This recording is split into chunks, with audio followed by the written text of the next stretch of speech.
Scientifique international intitulé Regards croisés sur le parc national du Bandaguen.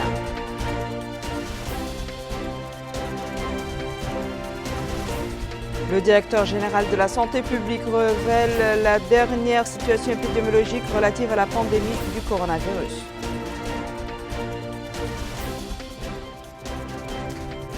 Bonsoir mesdames, mesdemoiselles et messieurs et merci de vous joindre à nous. Une fois n'est pas coutume, nous ouvrons ce journal par l'intérieur du pays, précisément de Tijikja où se trouve le ministre de l'Enseignement fondamental et de la Réforme de l'Éducation nationale.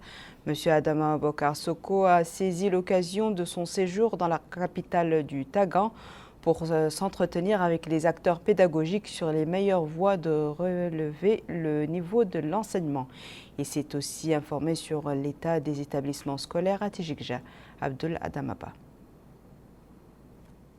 Dans le cadre de la mise en place d'une école républicaine, le ministre de l'Enseignement fondamental et de la Réforme de l'Éducation nationale, Adama Bokar Soko, s'est rendu à Tijikja au niveau de certaines écoles fondamentales. Cette activité est en phase avec la volonté des autorités du pays d'instaurer une école républicaine creusée de l'unité nationale et de la cohésion sociale. C'est dans cette optique enquis des problèmes auxquels font face ces établissements à Tijikja.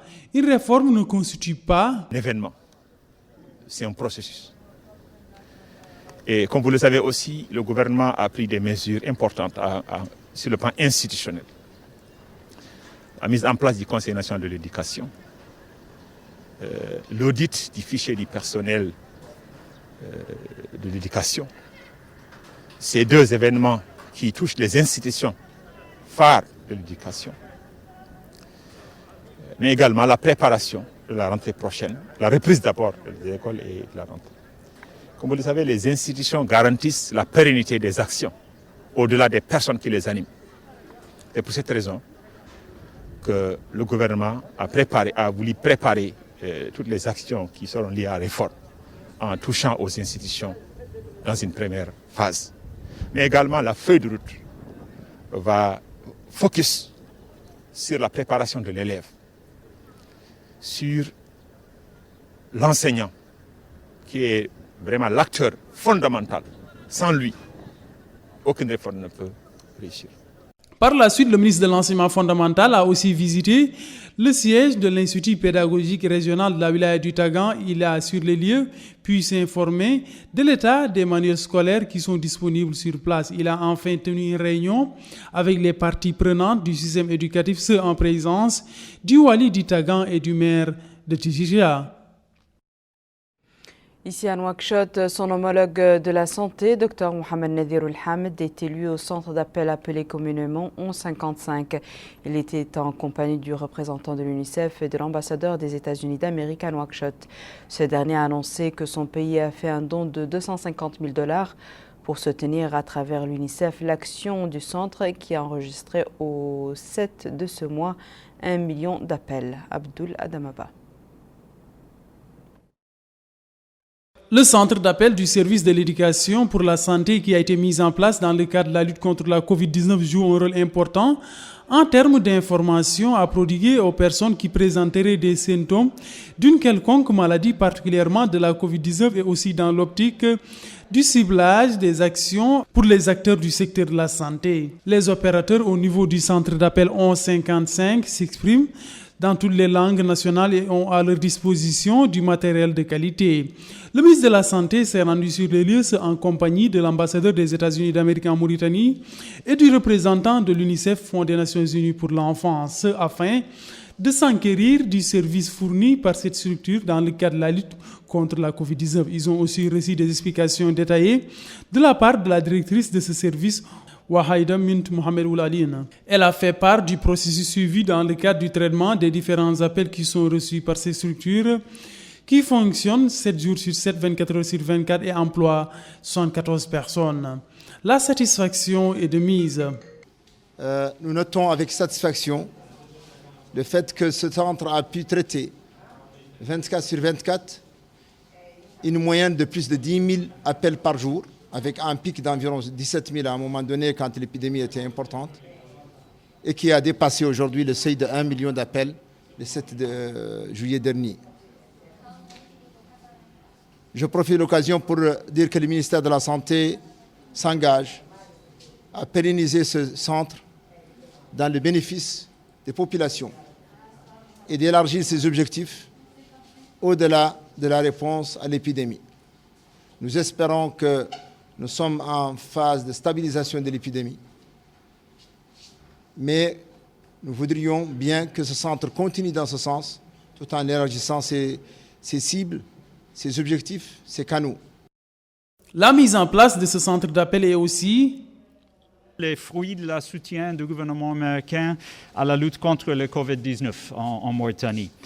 Et parmi nos efforts, les efforts américains, figure une don de $250,000 pour soutenir le travail accompli par l'UNICEF, comme nous venons d'écouter, en collaboration avec le ministère de la Santé et la direction ici. Je suis très heureux de constater qu'une importante partie de cette contribution a été utilisée afin de financer la mise en place de ce centre d'appel 1155 et aussi des autres activités de sensibilisation de masse réalisées par le Centre d'éducation de la santé. Ce centre permet de faire le lien et d'avoir accès au test qui est nécessaire. Il permet aussi, en connaissant son statut sérologique, de protéger vos familles et de protéger les gens autour de vous, que ce soit au travail, que ce soit dans l'espace public, que ce soit les familles. Donc un rôle extrêmement important. À la fin de cette visite, 3 opérateurs ont été distingués pour le nombre de communications qu'ils ont eu à effectuer durant un mois. Rappelons que ce centre d'appel a atteint 1 million d'appels le 7 juillet passé. Hier s'est tenu sur le site du Ban d'Arguin un symposium scientifique international qui a vu la participation par visioconférence d'un grand parterre de scientifiques et de chercheurs. L'objectif de cette rencontre de 3 jours vise à discuter de thèmes relatifs au climat, à la biodiversité et au développement durable. Abdelrahman Hamad. Regard croisé sur les parcs nationaux du Ban d'Arguin. Tel est l'intitulé de ce symposium scientifique international organisé par les parcs nationaux du Ban d'Arguin en partenariat avec l'Union européenne et la Fondation MAVA.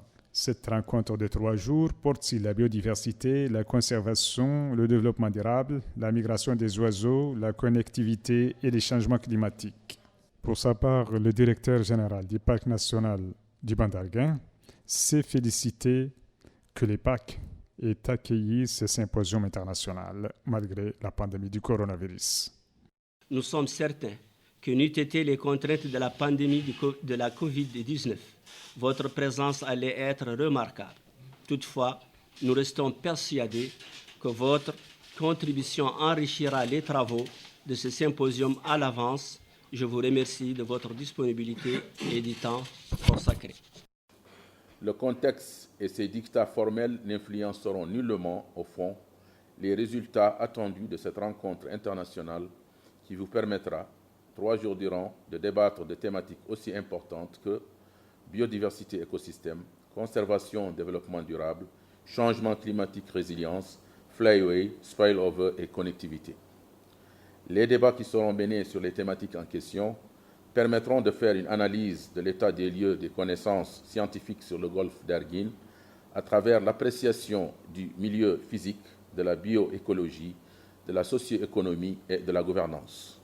Au cours de ce symposium, il y aura plus de 40 présentations par visioconférence de chercheurs du Portugal, des Pays-Bas, d'Espagne, du Royaume-Uni et du Sénégal, ainsi que de chercheurs nationaux d'institutions de recherche pédagogique et scientifique telles que l'Université de Nouakchott, l'École normale supérieure, l'Institut mauritanien de recherche scientifique, l'Office national de gestion des produits de la pêche et l'Office national de météorologie. Du matériel médical et de protection individuelle pour le personnel de la santé, des thermomètres et autres équipements. C'est le don offert par la Première Dame de la République populaire de Chine à la Première Dame, Madame Mariam Mohamed Fadel, à l'occasion de la célébration par la Chine de sa fête nationale. Le don a été remis par l'ambassadeur de Chine à Nouakchott au responsable du protocole de la Première Dame. Compte rendu d'Abdelrahman Hamad toujours.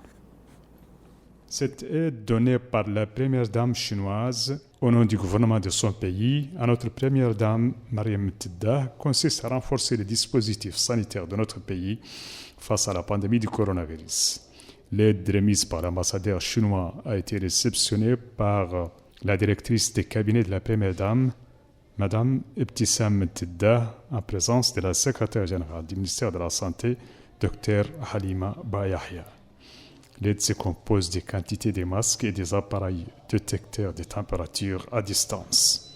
Le conseiller du ministre de la Santé, chargé de communication, M. Abdelkader Ahmed, a expliqué que ces équipements médicaux sont destinés à la protection des staffs de santé, passant en revue l'excellente relation de coopération liant notre pays à la République de Chine. Une relation qui va éteindre bientôt la bougie de son 55e anniversaire. Comme vous le savez, dans quelques jours, nous allons fêter le 55e anniversaire d'établissement des relations diplomatiques entre la Chine et la Mauritanie. Depuis 55 ans, la coopération du secteur santé publique est une coopération exemplaire. Ce geste vient s'ajouter à d'autres fournis par la Chine, notamment dans le cadre de la lutte de notre pays contre la pandémie de coronavirus. Quelle stratégie pour la reprise des activités de transport aérien en Mauritanie? Le plan gestation faisait ce matin l'objet d'un atelier destiné à assurer une reprise réussie et progressive des activités de transport aérien suspendues depuis l'apparition du coronavirus dans le pays. Retour à Abdelrahman Hamad toujours. Cet atelier, organisé par l'Agence nationale de l'aviation civile, ANAC, a pour objectif la validation du plan stratégique de reprise des activités du secteur des transports aériens en Mauritanie dans le contexte de la COVID-19. Ouvrant les travaux de l'atelier, le secrétaire général du ministère de l'Équipement et des Transports, M. Sadvi Sidi Mohamed, a indiqué que l'atelier vise à préparer une reprise progressive des activités du transport aérien suspendues depuis l'apparition du coronavirus dans les pays. Il a ajouté que le gouvernement œuvre pour atténuer les effets de la pandémie sur les transports aériens, l'un des secteurs les plus touchés, en prenant les mesures nécessaires pour reprendre l'activité de l'aviation civile, tout en respectant les mesures de sûreté et de sécurité mises en place. Sadvi Sidi Mohamed a souligné que l'atelier permettra aux acteurs du secteur des transports de discuter du plan stratégique pour la reprise des transports aériens dans les pays en préparation de l'ouverture des aéroports nationaux et étrangers, à l'instar des autres pays du monde. Ce plan fondé sur les principes de la gestion de risque a été élaboré par l'Agence nationale de l'aviation civile sur la base des orientations de l'Organisation de l'aviation civile internationale et de ses partenaires, notamment l'Organisation mondiale de la santé. Ce plan qui vise à harmoniser l'ensemble des mesures liées à la reprise des activités du transport aérien en Mauritanie s'articule autour des principaux axes suivants. La définition des conditions de reprise des activités de transport aérien dans le contexte de la COVID-19 sur la base d'une identification et d'une évaluation des risques sanitaires, de sécurité et de sûreté aérienne.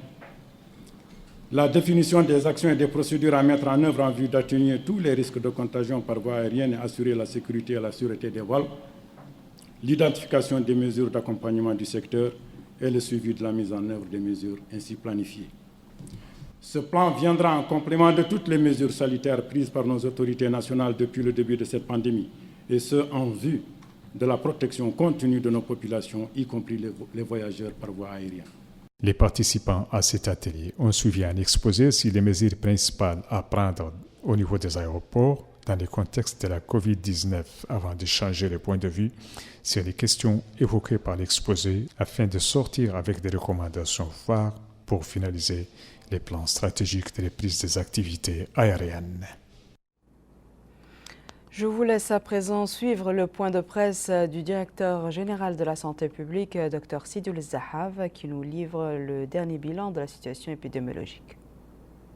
Chers citoyens, bienvenue au point de presse, marqué ce jour par 72 nouveaux cas, tous des cas contacts, ainsi que par la guérison de 163 malades. Et Nahmedullah, aujourd'hui, on n'a pas eu de décès au cours des dernières 24 heures. Le nombre total de cas a atteint 5518, dont 5215 de contacts, 147 communautaires et 156 cas importés. Les guérisons ont atteint 2664 et 149 personnes sont décédées suite à cette maladie. Les cas actifs aujourd'hui sont au nombre de 2705, dont 424 avec des signes légers et 4 nécessitant un suivi rapproché. Le nombre de tests réalisés depuis le début de la crise a atteint 52 144. On en a fait 849 au cours des dernières 24 heures, dont 247 tests de suivi et 602 de diagnostic, répartis ainsi qu'il suit entre les régions. 42 au Hod Sharqi, 4 au Hod Gharbi, 6 à Nasaba, 41 au Brakna, 19 au Trarza, 23 à Nadrar, 32 à Nouadhibou, 26 au Tagan, 8 au Guidimaka, 5 au Tirzamour, 6 à Ninchiri, 167 à Nouakchott-Ouest, 205 au nord et 265 au sud. Les nouveaux cas se répartissent comme suit entre les Muqata'a, 4 cas d'Amourj, 2 de Timbadkha, 2 d'Aleg, 1 cas de Oujeft, 6 d'Atar, 2 de Nouadhibou, 4 d'Iksar, 8 de Tevrar Zeyna, 4 de Darb Naïm, 8 de Théarit, 7 de Toujouni, 12 d'Aravat, 3 d'Elmina et 9 de Riyad. Le ciel continue à être clément sur notre pays. Des localités ont enregistré des pluies torrentielles dépassant parfois les 80 mm.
Certes, la pluie a ses avantages, mais aussi ses revers. À Bassouknou, dans la wilaya du Hod al-Sharqi, les dernières précipitations ont causé des dégâts. Des maisons en banco se sont effondrées et entraîné l'enclavement de certains quartiers de la ville, sans compter que des routes ont été submergées. Les autorités locales ont dû intervenir pour faciliter la circulation au niveau des différents quartiers de la ville en apportant les secours aux sinistrés. Il l'a réclamé depuis longtemps, c'est désormais chose faite. La deuxième phase des négociations collectives a démarré aujourd'hui à Nouadhibou, dans les locaux des gardes-côtes mauritaniens entre patronat et pêcheurs. Ces derniers insistent sur la révision de la convention collective régissant les pêcheurs, particulièrement le chapitre portant sur la grille des salaires. Melika Naqli. C'est au sein du bâtiment des gardes-côtes mauritaniennes de Nouadhibou que s'est tenu ce nouveau round-up de négociations collectives en ce qui concerne la révision collective du statut des travailleurs de la mer. Les salaires et la santé des travailleurs sont au menu de cette session, la deuxième du genre depuis le début des négociations il y a plus de 2 semaines. Les discussions entre les syndicats des travailleurs et les chefs d'entreprise se sont déroulées sous la direction de l'administration maritime commerciale relevant du secteur de la pêche et de l'économie maritime, et ce, après des années de suspension. Au cours de cette journée, déclare M. Mohamed El Mokhtar El Tolba, président de la commission de négociation, celles-ci se porteront sur les salaires après que nous ayons passé en revue toutes les dispositions de cet accord, tout comme il est prévu au cours de cette session de signer le procès-verbal final. Nous espérons que ces négociations se dérouleront comme la précédente dans de bonnes conditions et dans un climat apaisé. Les syndicats, au nombre de 16, espèrent que ce round-out sera l'occasion pour clore le dossier des salaires qui représente un pan essentiel des négociations. Comme le souligne ce syndicaliste qui indique que sont discutés tous les points d'achoppement qui portent préjudice aux travailleurs afin que solution leur soit trouvée avec les partenaires et ce sous la direction de l'administration étatique. Quant à cet hôte, il souligne souhaiter que ce round-up de négociations porte ses fruits à l'instar de la précédente. Il remercie à cet effet les efforts du gouvernement. De leur côté, les partenaires sociaux mettent l'accent sur l'importance de régler le problème des salaires, comme l'indique l'un d'entre eux qui exprime son souhait de voir les revendications aboutir et que les problèmes soient résolus afin de se sortir de cette situation quelque peu délicate. Ce round-up de négociations collectives planche essentiellement sur les salaires et les conditions des travailleurs afin d'améliorer leur situation. Nous allons, avant de refermer ce journal, faire une brève incursion dans le centre de santé de Boulanoir, l'une des rares structures sanitaires du pays qui n'a pas enregistré de cas de coronavirus. Le poste de santé de Boulanoir, situé entre la commune de Nouadhibou et celle de Chami, est un point de rencontre reliant l'Europe et l'Afrique. C'est un point de rencontre important. Le poste de santé n'a enregistré aucun cas de coronavirus grâce aux efforts multiples et aux actions de sensibilisation menées par les autorités sécuritaires et administratives. Pour le médecin-chef du poste de santé de Boulanoir, la situation géographique de ce poste est extrêmement importante, d'autant qu'il représente un pont de liaison entre l'Europe et l'Afrique. À ce jour, dit-il, nous n'avons enregistré aucun cas de Covid-19 grâce aux mesures prises. À l'entrée de Boulanoir, une ambulance est postée afin de parer à tout accident dû aux dunes de sable présentes en cette période. Nous sommes ici à l'occasion de l'ouverture de la route afin d'être là en cas de nécessité. Dans ce poste de santé, tout le staff hospitalier est disponible à toute éventualité. Voici à présent, mesdames et messieurs, le rappel des titres. Le ministre de la Santé annonce le maintien du centre d'appel 1155 lors d'une visite qu'il a effectuée en compagnie de l'ambassadeur des États-Unis d'Amérique et du représentant de l'UNICEF. La région d'Iwik abrite un symposium scientifique international intitulé « Regards croisés sur le parc national du Ban d'Arguin ».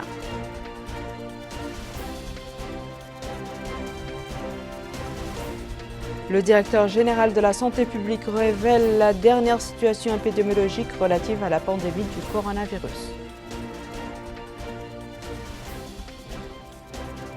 C'est la fin de ce journal, mesdames et messieurs. Merci à vous de nous avoir suivis. Merci de votre fidélité. On se retrouve demain à la même heure, Inch'Allah.